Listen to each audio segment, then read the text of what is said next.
สบายดีท่านผู้ชมต้อนรับประทานเข้าสู่การรายงานข่าวต่างประเทศซึ่งวันมื้อนี้ก็มีหลากหลายข่าวที่เกิดขึ้นอยู่ต่างประเทศนำมาเสนอต่อกับประทานซึ่งทำอิดนี้เฮามาติดตามกันที่ข่าวเวียดนามเฉลิมฉลอง96 ปีแห่งวันสั่งตั้งพรรคคอมมิวนิสต์เวียดนามอยู่บราซิลต้นเดือนกุมภาพันธ์ 2026 อยู่นครหลวงบราซิเลียประเทศบราซิลสถานทูตเวียดนามประจำบราซิลได้จัดพิธีเฉลิมฉลองครบรอบ96 ปีแห่งวันสั่งตั้งพรรคคอมมิวนิสต์เวียดนาม3 กุมภาพันธ์ 1930 หา 3 กุมภาพันธ์ 2026 โดยท่านบุยวานีเอกอัครราชทูตเวียดนามประจำบราซิลกล่าวเน้นหนักว่า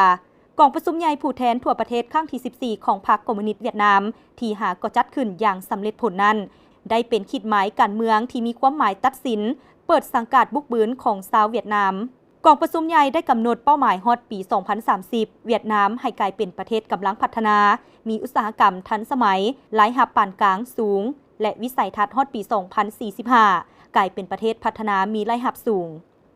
ท่านบุยวันงียืนยันว่าในคงเขตการพัวพันต่างประเทศเวียดนามสืบต่อยึดมั่นแนวทางเอกราชเป็นเจ้าตนเองเป็นเพื่อนมิตรที่มีความไว้เนื้อเชื่อใจและคู่หัวมือที่มีความรับผิดชอบของประชาคมสากลโดยหวังอยากเปิดกว้างการหัวมืออย่างแท้จริงกับบรรดาประเทศอเมริกาลาตินในนั้นมีบราซิลเพื่อผลประโยชน์ของประชาชนบรรดาประเทศและข่าวนี้เฮามาติดตามกันที่ข่าวจีนผลิตคำเพิ่มขึ้นกว่า1%สำนักข่าวซินหัวของสาธารณรัฐประชาชนจีนรายงานว่าสมาคมคำแห่งประเทศจีนเปิดเผยว่าการผลิตคำของจีนเพิ่มขึ้นในปี 2025 ขณะที่ปริมาณการใช้คำโดยรวมลดลงอันเนื่องมาจากการเปลี่ยนผ่านจากความต้องการเครื่องประดับไปสู่การลงทุนจีนผลิตคำได้ 381,339 ต้นในปี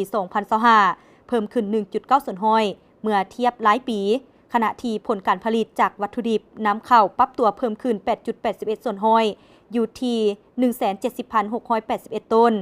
พร้อมทั้งระบุว่าโครงการสำรวจการพัฒนาและเทคโนโลยีหลายโครงการได้บรรลุเป้าหมายตามขั้นตอนในปี 2025 ส่วนปริมาณการใช้คำโดยรวมในปี 2025 อยู่ที่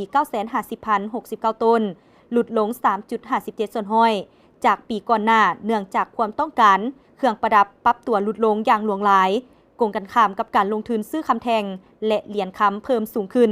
ซึ่งเป็นข้างทำอิฐที่ระดับการลงทุนคำหลายปีสูงกว่าปริมาณการใช้เครื่องประดับในประเทศจีนท่านผู้ชมและนั่นก็แม่นเหตุการณ์ต่างๆที่เกิดขึ้นอยู่ต่างประเทศที่ทางภาคข่าวต่างประเทศนำมาให้ประธานได้รับชมมาฮอดนี้เวลาของการนำเสนอข่าวต่างประเทศก็ได้หมดเวลาเพียงเท่านี้สำหรับวันนี้ลาท่านผู้ชมไปก่อนสบายดี